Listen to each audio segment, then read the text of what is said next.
Hey, this is Sky. Welcome to my YouTube channel. So let's talk about the loss of innocence. Different ways that you can lose your innocence. I have a little list here that I wrote down of 1, 2, 3, 4, 5 different ways of stages of the loss of innocence. We go through different stages. Not everybody goes through these.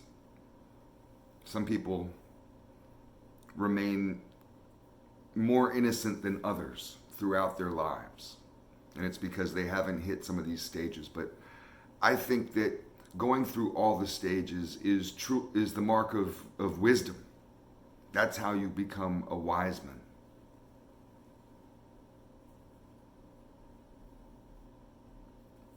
So the first stage in the loss of innocence is to realize that it's a dangerous world. We live on a dangerous planet. The planet itself is trying to kill you. The earthquakes and the storms, let alone all the people and the animals on it, the bugs, the bacterias, viruses. The whole goddamn planet's trying to kill you. And there's no escape. You go out into space. Space is trying to kill you too. You've been born into an existence of danger. That's reality. We have to accept that. We have to stop looking for safe places, safe spaces, as they call them now. There are no real true safe spaces. Maybe your home, you can do the best you can. But that's through wisdom. You can only make your home safe through a true wisdom of what danger is, what danger exists out there. And then you know how to protect against it. The best soldiers and warriors and generals are the ones that have seen the worst battles. You don't want a naive general, a naive tactician. So, in order to survive a dangerous world, you can't run from it. The danger will find you. You have to become dangerous. I've lived in some of the worst neighborhoods this country has to offer. I've lived in some pretty fucked up places. And for example, when I was living in the flats, I wasn't scared of living down there. And I saw plenty of murders. But I became dangerous. I became a really dangerous person. And as I became more of a dangerous person, my environment around me felt less dangerous. The people around me felt less of a threat, less scary. I'm the one you got to worry about. With that attitude, all of a sudden, even hell can feel like heaven. A shitty neighborhood all of a sudden feels pretty good. Let's go on to the next one. Different ways that you lose your innocence. This is a tough one for people. I think most people go through some form of this. It's just part of life. Some people don't, I guess. Most people do. You have to realize life is short. So you lose your innocence when you realize that life is short. When you lose somebody that's close to you, the death of a loved one, death of a friend, family member. And it's tough. You know, you realize, wow, that motherfucker's not here no more. This is the way life works. Someday this is going to happen to me and everybody around me. And that can induce a certain amount of sadness, but if you're lucky, you can embrace being in the moment, living in the moment, cherishing the moment, and to live in reality, and to really just remember so you have memories, so you have times to remember when somebody's gone.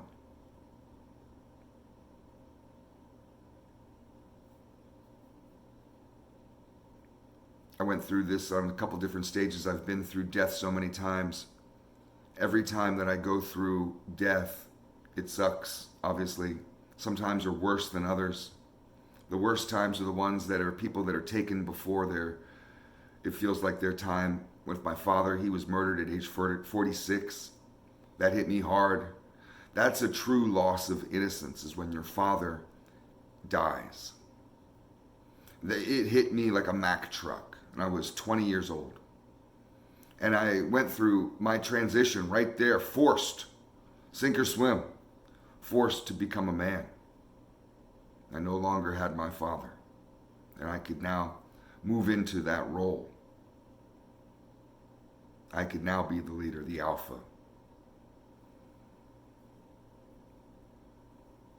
Let's go on to the next one. I can spend a lot of time on each one of these, but I just want to go through this list because I think it's an interesting topic of the loss of innocence. It kind of came up because I'm writing a book right now. It's my third book, and this topic came up, and I started researching it, so I figured let's talk about it. My third stage of the loss of innocence is when you realize you can't trust people all the time. When you realize you can't trust people. That sucks, right? Because as children, we're very trusting. In fact, kids by nature are trusting. And babies trust their parents, and you have to have trustworthy parents. If you don't, the kid may not even make it, may not survive. There has to be a trust bond between parents, between children and adults at certain infancy ages and toddler ages. As we grow older, it's not that you just realize that only certain adults can be trusted because you're taught that lesson. I was taught that lesson at a young age. Certain people can be trusted, certain people can't, that kind of thing. But when you learn that there's maliciousness out there, there's people that shouldn't be trusted ever, that are out there to do bad things to you, that there's people that you might think are cool, but that aren't. They're liars, manipulators, deceivers. There's people that will betray you. Betrayal is such a hard lesson, and that's such a loss of innocence when that happens, especially in the beginning, the first couple times. But there's also trust issues with people because you can become disappointed with them, with their lack of coming through for you. They may not have betrayed you. They may not have maliciously done anything to you. They weren't evil, but they didn't come through for you. Sometimes when people don't come through for you, that can really sting. And you have to realize that, wow, ultimately when it comes down to it, there's not a lot of help in this world. And that can be part of that loss of innocence. You can't always just trust that there's going to be someone to catch you when you fall, like when you're a little baby. Let's go on to the next one. Different stages of the loss of innocence. This is number 4. Responsibility. And that's a hard one. We go through stages of learning responsibility in our life, but when you truly become responsible is when you go out on your own. And I've seen that so many times that people can't make that transition properly from their parents' house to their own house, from a sheltered world where bills are paid and you don't have a lot of things on your plate, you don't have a lot of stuff to do, to being overwhelmed with things to do and wondering every day, every second of every day, if you're going to be able to pull this off, if you're going to actually be able to maintain this lifestyle or be able to eat tomorrow, feed your family. That kind of anxiety of survival drives men, women too, but drives men to work, to be responsible, to do what you have to do every day in order to be able to live a good life. We have to put ourselves through a certain amount of shit we don't want to do, a certain amount of suffering. Got to go to work. You're going to work every day for 50, 60 years, doing repetitive tasks. You're going to have to figure out how to do that. I mean, That can be feel like slavery, or it can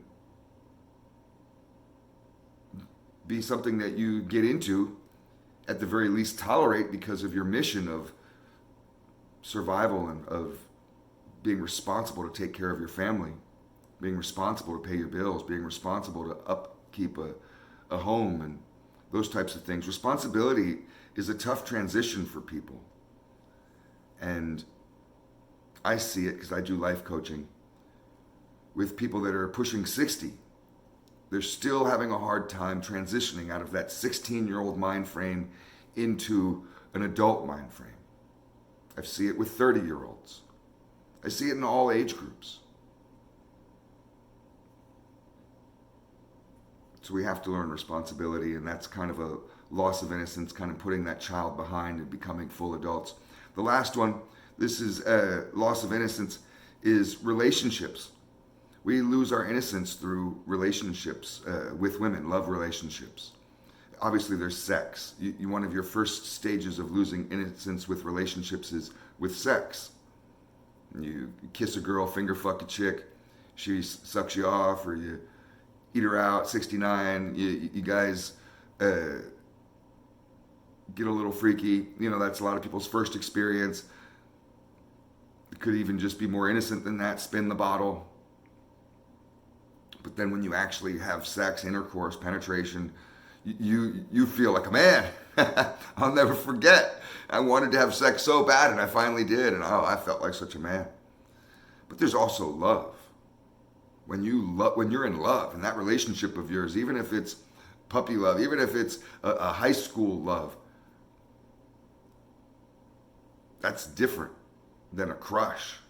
You feel pretty darn adult when you're saying I love you, even if you don't really know what it means yet. But there's that, it's a stage. You make a transition. It's within yourself. You realize, wow, I'm actually able, you grow. You actually able to express yourself in a way that may have felt silly before, embarrassing before. Little children sometimes can't even say the word love, let alone when you get older to profess it on a knee to somebody. So love is definitely a loss of innocence. And then with relationships, there's loss. The loss of the relationship, being dumped, having that heartbreak, those pains, that feeling of just why, it sucks getting dumped. It sucks losing a relationship. Sometimes it's beautiful. I've been in bad relationships where I've just been running out the door, like, okay, you see it. But the first time that it's one-sided and it kind of hits you and you get dumped by a chick that you like, that's also within relationships a stage of loss of innocence. So hope this video wasn't too long for you guys. I find this to be an interesting topic because I find not only childhood development, but the stages of our human development, of our growth, to be interesting just to know about. And thanks for watching.